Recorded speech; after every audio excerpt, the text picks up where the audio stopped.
बहुत समय पहले की बात है। सोनापुर नामक गांव में माया अपने माता पिता के साथ रहती थी। माया बहुत ही अच्छे स्वभाव की लड़की थी। वह बहुत गरीब परिवार से थी, लेकिन फिर भी हमेशा उसके पास जो भी कुछ होता उससे दूसरों की मदद क्या करती थी। उसी गांव में एक सपना नाम की लड़की थी। वह अमीर तो बहुत थी, लेकिन कभी किसी की कोई मदद नहीं किया करती थी। एक दिन माया स्कूल से आते समय एक बूढ़ी औरत को अपना लंच खिला रही थी। तभी वहाँ पर सपना लड़कियों के साथ खड़ी होकर माया का बहुत मजाक उड़ाती है। देखो देखो, यह माया गरीब कैसे इस बुढ़िया को अपना खाना खिला रही है। खुद को तो 2 समय का खाना मिलता नहीं है और इस बुढ़िया को खाना खिला रही है। मैं तो कभी अपनी किसी को एक चीज ना दूं और ये गरीब होकर कैसे अपना खाना बांट रही है। यह तो बिल्कुल पागल है, पागल। हाँ सपना, तुम बिल्कुल ठीक कह रही हो। पता नहीं यह गरीब दूसरों को अपनी चीज क्यों बांटती है, इसे क्या खुशी मिलती है। खुद तो इतनी गरीब है कि स्कूल को एक अच्छी यूनिफॉर्म पहनकर भी नहीं आ सकती। जूते तो देखो कैसे फटे हुए हैं और तुम तो कितनी अमीर हो, फिर भी तुम किसी को कुछ भी नहीं देती। तुम्हें पता है, इसलिए तो मैं अमीर हूँ कि मैं कभी किसी को कुछ नहीं देती। अगर मैं ऐसी ही चीजें बांटती रहूँ तो मैं इस माया की बच्ची की तरह गरीब नहीं हो जाऊंगी। ऐसा कहकर वह लड़कियाँ सपना के साथ मिलकर माया का बहुत मजाक उड़ा रही थी। जब बहुत देर हो जाती है तब माया उनके पास आती है और उनसे कहती है, तुम सब मिलकर मेरा मजाक तो उड़ा रही हो, लेकिन तुम्हें शायद इस बात का अंदाजा नहीं होगा कि वह बूढ़ी अम्मा कितने दिन से भूखी थी। मैं तो सिर्फ शाम तक ही भूखी रहूंगी और मुझे शाम को दोबारा से खाना मिल जाएगा। अगर तुम मेरा मजाक न उड़ाकर ऐसे ही लोगों की मदद करो तो शायद हमारे देश में कोई भूखा सो पाएगा। तुम्हें तो अपने अमीर होने का घमंड ही बहुत है। तुम लोगों को लगता है अगर तुम किसी को कुछ दोगी तो वह तुमसे चला जाएगा, लेकिन तुम्हें इस बात का पता नहीं कि दूसरों की मदद कर कर कितनी खुशी मिलती है, आत्मा को कितना सुकून मिलता है। नहीं नहीं, हमें ऐसा सुकून नहीं चाहिए जिसकी वजह से हमारी धन दौलत कम हो जाए। हमें अपनी धन दौलत से बहुत प्यार है, हमें तेरी तरह गरीब नहीं होना। ऐसा कहकर सपना वहाँ से चली जाती है। ऐसे ही कुछ दिन बीत जाते हैं, लेकिन माया दूसरों की मदद करना बंद नहीं करती, चाहे उसका कोई भी कितना मजाक क्यों न उड़ाए। एक दिन स्कूल में टीचर सभी बच्चों से कहती हैं कि 1 हफ्ते बाद स्कूल से बच्चे पिकनिक पर जा रहे हैं। यह सुनकर सभी बच्चे बहुत खुश हो जाते हैं, लेकिन माया उदास हो जाती है। तभी टीचर माया से कहती हैं, माया तुम हमारे साथ पिकनिक पर नहीं जाओगी? सब बच्चे इतने ज्यादा खुश हैं और तुम इतनी उदास। तुम्हें पता है गांव के बाहर जो पहाड़ी है उसके पीछे वाला जंगल बहुत ही ज्यादा सुंदर है। हम वहां जा रहे हैं, सब बहुत एंजॉय करेंगे। तुम्हें भी हमारे साथ चलना चाहिए। क्या टीचर, आप भी किससे कह रही हैं? वह गरीब और फटीचर है, आपको पता नहीं इसके माता पिता स्कूल की फीस भी किस्तों में जमा करते हैं। पिकनिक पर जाने के लिए पैसों की जरूरत होती है जो इसके माता पिता के पास नहीं है। क्यों माया, मैं ठीक कह रही हूँ ना? सपना, क्लास के अंदर बैठकर तुम कैसी बातें कर रही हो? क्लास में कोई भी बच्चे अमीर और गरीब नहीं होते और आज के बाद मैं तुम्हें इस तरह से बात करते हुए ना देखूं। ऐसा कहकर टीचर सपना को बहुत डांटती हैं। स्कूल की छुट्टी हो जाने के बाद सपना अपने माता पिता से कहती है, माँ पिताजी, हमारे स्कूल से सभी बच्चे पिकनिक पर जा रहे हैं। 5,000 रुपए की जरूरत है, लेकिन मुझे पता है आपके पास 5,000 रुपए नहीं होंगे, इसलिए मैं पिकनिक पर नहीं जाऊंगी। यह सोच सोचकर मैं बहुत उदास हूँ। मेरी गुड़िया रानी, तुम बहुत समझदार हो और बहुत अच्छी भी। तुम कभी किसी चीज की ख्वाहिश नहीं करती। तुम्हारी जैसी बेटी पाकर हम तो धन्य ही हो गए। लेकिन इस बार तुम पिकनिक पर जरूर जाओगी, क्योंकि तुम्हारे पिताजी को आज ही सैलरी मिली है, इसलिए तुम पिकनिक पर जा सकती हो। अपनी माँ की बातें सुनकर माया बहुत ज्यादा खुश हो जाती है। ऐसे ही 1 हफ्ता बीत जाता है और सभी बच्चे पिकनिक पर चले जाते हैं। सब बच्चे और माया वहाँ पर बहुत एंजॉय करते हैं। शाम हो जाने के बाद सभी बच्चों का जाने का समय हो जाता है। सभी बच्चे बस में बैठ जाते हैं, लेकिन सपना और माया जंगल में कहीं गुम जाती हैं। टीचर दोनों को बहुत ढूंढती हैं, लेकिन वो नहीं मिलती। वहीं दूसरी तरफ सपना और माया एक मायावी जंगल में फंस जाती हैं। वहाँ उन दोनों को 2 जादुई रास्ते नजर आते हैं। एक रास्ता सोने का था और दूसरा रास्ता चांदी का था। दोनों दुविधा में फंस जाती हैं कि बाहर जाने का रास्ता कौन सा है। तभी माया सपना से कहती है, सपना, हमारे माता पिता और टीचर हमारे लिए कितना परेशान हो रहे होंगे। हमारे सामने सोने चांदी के रास्ते हैं और समझ नहीं आ रहा हम बाहर कैसे जाएंगे। माया ऐसा कह ही रही थी, तभी दोनों जादुई सोने चांदी के रास्ते पर एक जादूगरनी आ जाती है और वह सपना और माया से कहती है, तुम दोनों का मेरे मायावी जंगल में बहुत बहुत स्वागत है। तुम्हारे सामने दो जादुई सोने चांदी के रास्ते हैं। चांदी के रास्ते पर तुम्हें एक बूढ़ी औरत मिलेगी जो तुम्हें बहुत सारी ज्ञान की बातें बताएगी, जिससे तुम्हें जिंदगी जीने में आसानी होगी। लेकिन तुम्हें उस बूढ़ी औरत की बहुत सेवा करनी होगी और तुम्हें वहाँ से कुछ भी नहीं मिलेगा। और सोने वाले रास्ते पर तुम्हें बहुत सारी धन दौलत मिलेगी। अब तुम दोनों के हाथ में है कि तुम क्या चुनती हो, धन दौलत या फिर ज्ञान की बातें।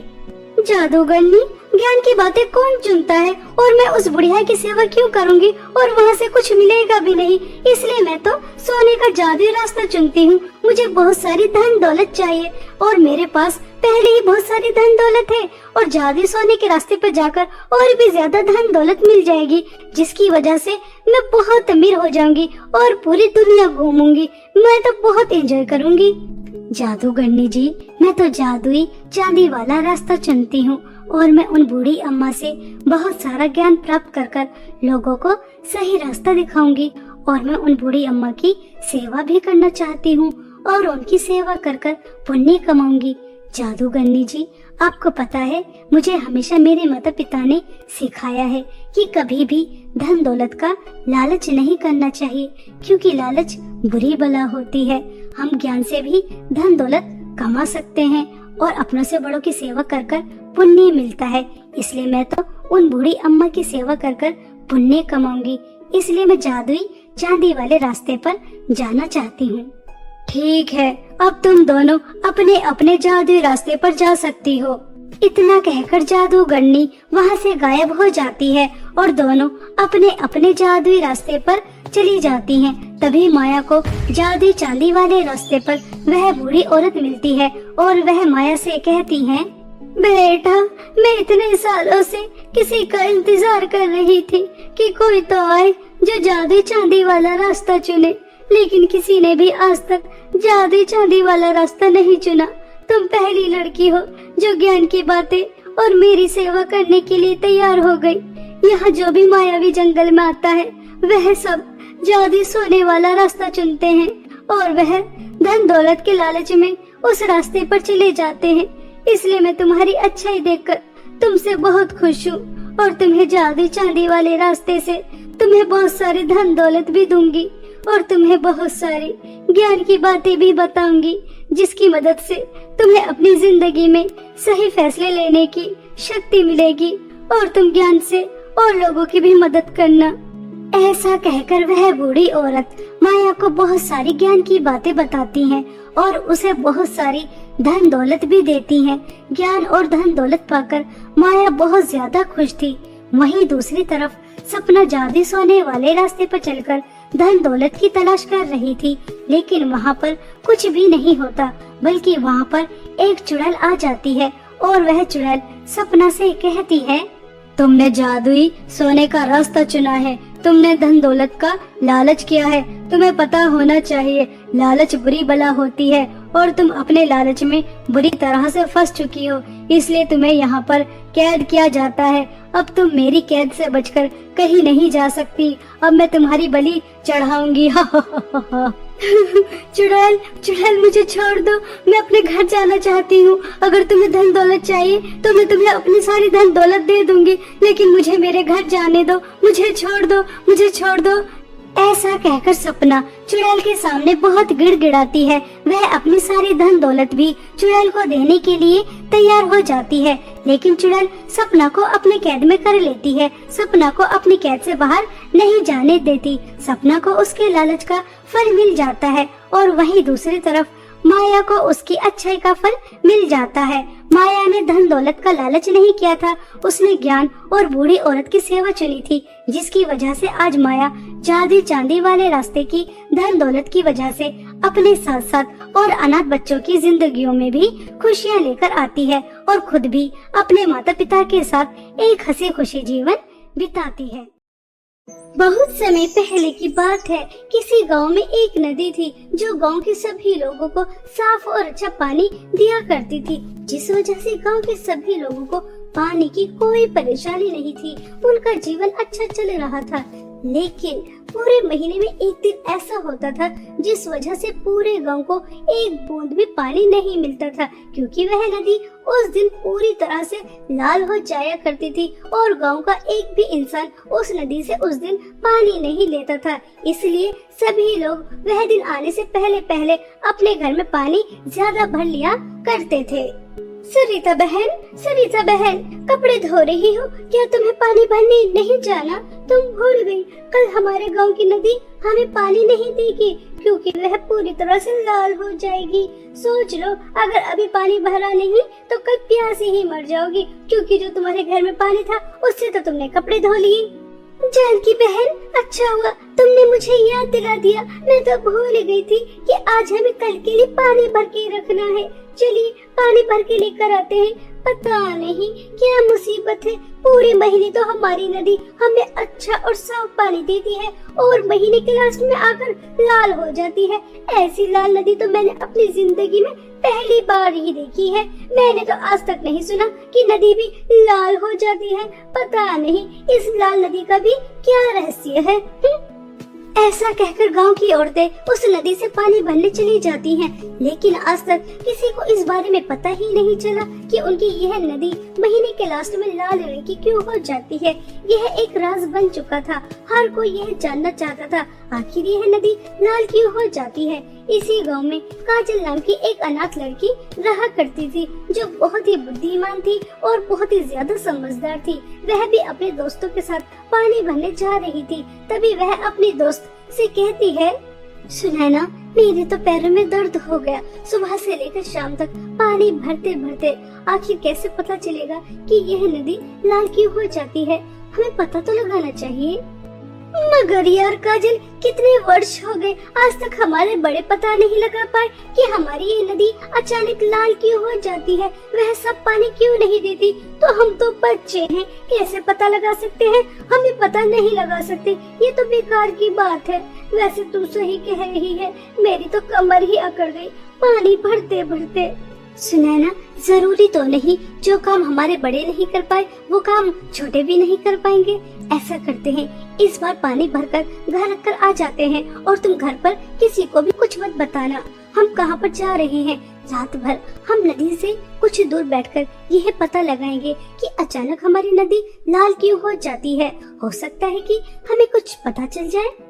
यह तो ठीक कह रही है, चल पानी भरकर रखकर आ जाते हैं, उसके बाद पता लगाते हैं।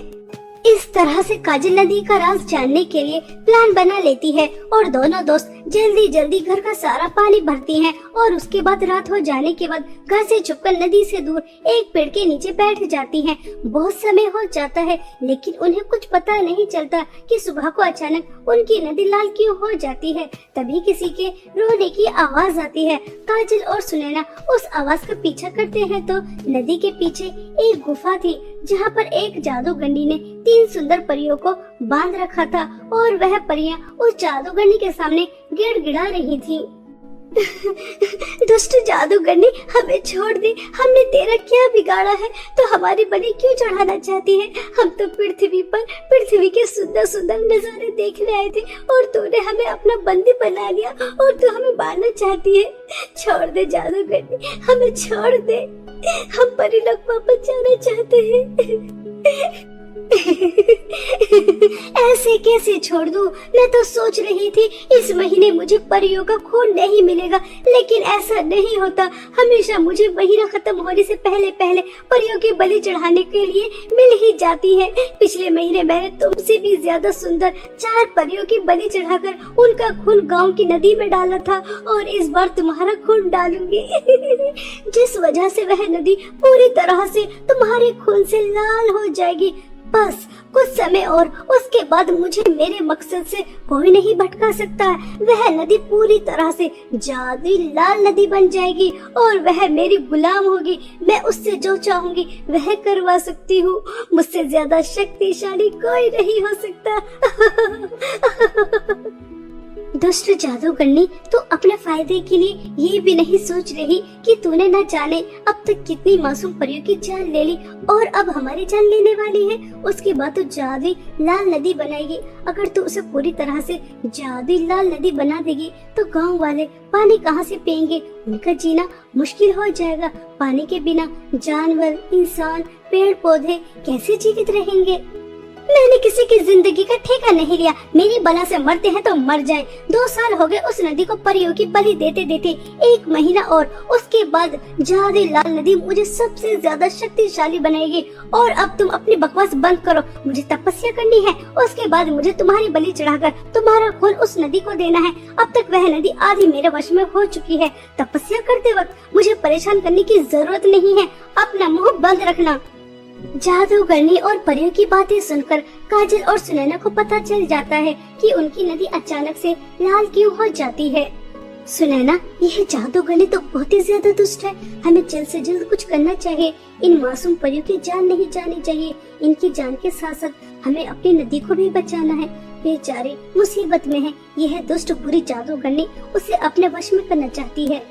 क्या काजल, तुमने सुना नहीं? कल से यह नदी पूरी तरह से जादुई लाल नदी बन जाएगी और हमें पानी पीने के लिए भी नहीं मिलेगा। हम बूंद बूंद के लिए तरस जाएंगे। एक दिन हमें पानी नहीं मिलता तो हम कितने ज्यादा परेशान हो जाते हैं। सोचो, जब हमें पूरे महीने, पूरे साल, पूरी जिंदगी पानी नहीं मिलेगा तो हम अपना जीवन यापन कैसे करेंगे? हमारे पेड़ पौधे, भेड़ बकरी हम कैसे करेंगे? जादूगरनी को कैसे भी करके रोकना होगा, मगर कैसे रोकेंगे हम इसे? सुनैना, मेरे पास एक प्लान है। ध्यान से सुनो। यह जादूगरनी हमारी नदी को जादुई लाल नदी तभी बना सकती है जब इन तीनों परियों का खून वह नदी के अंदर डालेगी।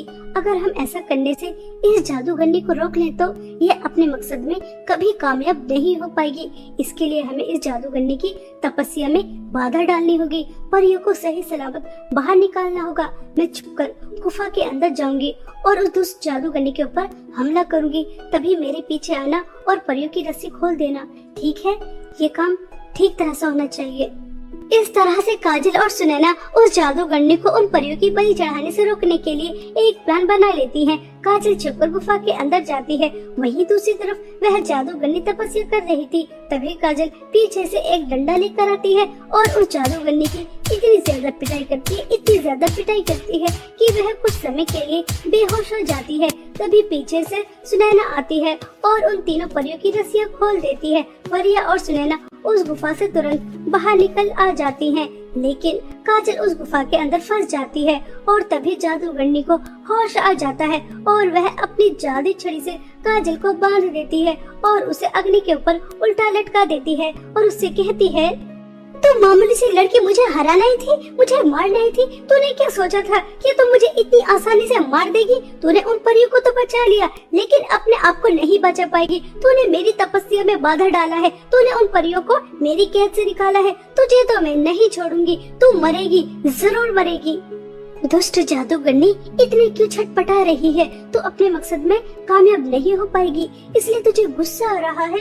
मुझे मारना चाहती है, मार दे। मैं मरने से डरती नहीं हूँ, लेकिन मैं तुझे तेरे नापाक इरादों में कभी कामयाब नहीं होने दूंगी। तू हमारी पवित्र नदी को जादुई लाल नदी बनाना चाहती है, उसे अपने वश में करना चाहती है, हम सभी गाँव वालों को प्यासा मारना चाहती है। दुष्ट जादूगरनी, तू खुद को शक्तिशाली बनाने के चक्कर में ये भी नहीं सोचा कि न जाने आज तक तूने कितनी मासूम परियों की बलि चढ़ाई, लेकिन अब ऐसा नहीं होगा। मैंने एक मामूली सी लड़की ने तुझे तेरे मकसद में कामयाब होने से रोक दिया। काजल इस तरह सीना ठोकर उस जादूगरनी से बातें कर रही थी। वहीं दूसरी तरफ तीनों परियां काजल के लिए परेशान होती हैं और वह सुनैना के साथ गांव में जाती हैं और सभी गांव वासियों को इकट्ठा करती हैं। अरे सुनैना बिटिया, तुम गांव वालों को क्यों परेशान कर रही हो? तुम सबको क्यों इकट्ठा कर रही हो? अब हमारे गांव पर क्या मुसीबत आ गई? सरिता आंटी, क्या आपको नहीं जानना हमारी नदी का राज? आखिर वह महीने के लास्ट में लाल क्यों हो जाती है? अगर जानना है तो चौक पर आ जाइए। काजल की जान खतरे में है। उसने अपनी जान खतरे में डालकर हमारे गांव और नदी को बचाना चाहा। अब हमें उसकी मदद करनी चाहिए। समय बर्बाद मत करो। विनीता, कमला, जमुना आंटी सबको बुलाकर लेकर आ जाओ। गांव का बच्चा नदी का राज जानना चाहता था, इसलिए सभी लोग तुरंत चौक पर इकट्ठा हो जाते हैं। तभी तीनों परियां गांव वालों से कहती हैं, तुम्हारे गांव की एक लड़की काजल बहुत ही ज्यादा समझदार और बुद्धिमान है। तुम में से किसी ने भी यह पता लगाने की कोशिश नहीं की आखिर तुम्हारी नदी जो पूरे महीने साफ और अच्छा पानी देती है, सिर्फ एक ही दिन क्यों लाल रहती है? उस दिन वह अच्छा पानी क्यों नहीं देती? अगर तुम पहले से पता लगाने की कोशिश करते तो वह जादूगरनी इतनी आगे नहीं बढ़ती, अब तक इतनी परियों की जान नहीं लेती। जादूगरनी परियों की जान नहीं लेती? तुम क्या कह रही हो? हमारे तो कुछ भी समझ में नहीं आ रहा। हाँ, परियों की जान। वह दुष्ट जादूगरनी परीलोक से आने वाली परियों को अपना बंदी बना लेती है और तपस्या करके उन परियों की बलि चढ़ाती है और उनका खून तुम्हारी नदी में डाल देती है, जिस वजह से पूरे दिन वह लाल रहती है। उसके बाद वह नदी का लाल पानी अपने साथ ले जाती है और अपने शैतान बाबा को चढ़ाती है। ये आखिरी महीना था। इसके बाद वह तुम्हारी नदी को हमेशा हमेशा के लिए जादू लाल नदी बना देती और तुम्हें पीने के लिए एक बूंद भी पानी नहीं मिलता। तुम प्यासे मर जाते। लेकिन तुम्हारे गांव की एक लड़की ने यह राज जानना चाहा और सिर्फ इतना ही नहीं, हमें उस दुष्ट जादूगरनी की कैद से भी बचाया। लेकिन बेचारी खुद फंस गई। अब हमें उसकी मदद करनी है। उस दुष्ट जादूगरनी को हमेशा हमेशा के लिए मारना है। क्या तुम सभी लोग हमारी मदद करोगे? हाँ, क्यों नहीं। हम अपने गांव की बच्ची को भी बचाएंगे और अपनी गांव की नदी को भी। हम उस दुष्ट जादूगरनी को हमेशा हमेशा के लिए सुला देंगे। हम तुम्हारी मदद करेंगे। हम अपनी गांव की बच्ची को कुछ नहीं होने देंगे। लेकिन हमें क्या करना होगा? हम क्या कर सकते हैं? हम तीनों परियां इतनी ज्यादा शक्तिशाली हैं कि उस जादूगरनी को खत्म कर दे। लेकिन हमारी जादू छड़ी उस जादूगरनी के पास है। हम जादू शक्तियों से कुछ नहीं कर सकते। इसलिए हमें एक साथ उस गुफा के पास जाना है और उस जादूगरनी को एक साथ मारना है। ध्यान रहे, काजल को नुकसान नहीं पहुंचना चाहिए। तीनों परियों की बात मानकर गांव वाले उनके साथ गुफा के पास पहुंच जाते हैं और वहां जाकर गुफा के चारों तरफ आग लगा देते हैं। और गांव की एक बूढ़ी औरत गुफा के अंदर जाने की हिम्मत करती है और उनके हाथ में पवित्र जल था और वह अंदर जाते ही उस दुष्ट जादूगरनी के ऊपर उस पवित्र जल को फेंक देती है, जिस वजह से वह तुरंत जलकर भस्म हो जाती है। तभी तीनों परियां अंदर आती हैं और वह काजल को सही सलामत बाहर निकालकर लेकर आ जाती हैं और अपनी जादुई छड़ी भी काजल को सही सलामत देकर गांव वाले खुश हो जाते हैं और काजल का साहस और हिम्मत के लिए तालियां बजाते हैं। सच में काजल, तुमने बहुत बड़ा काम किया है। आज तक जो किसी ने नहीं किया वह तुमने कर दिखाया। तुमने सिर्फ हमारी जान ही नहीं बचाई, अपनी नदी को भी जादुई लाल नदी होने से बचाया है और अपने सभी गांव वासियों को प्यासा मरने से भी। किसी ने सही कहा है, छोटा सा प्रयास भी हमें बड़ी से बड़ी मुसीबत से निकाल सकता है, जैसे तुमने हमें निकाला। अब तुम्हारी नदी कभी लाल नहीं होगी, तुम्हें हमेशा स्वच्छ और साफ पानी देगी। तुम्हारा दोबारा से बहुत बहुत धन्यवाद हमारी जान बचाने के लिए। परियां काजल को धन्यवाद कहकर परी लोग वापस चली जाती हैं और गांव वाले काजल की बहुत ज्यादा प्रशंसा करते हैं।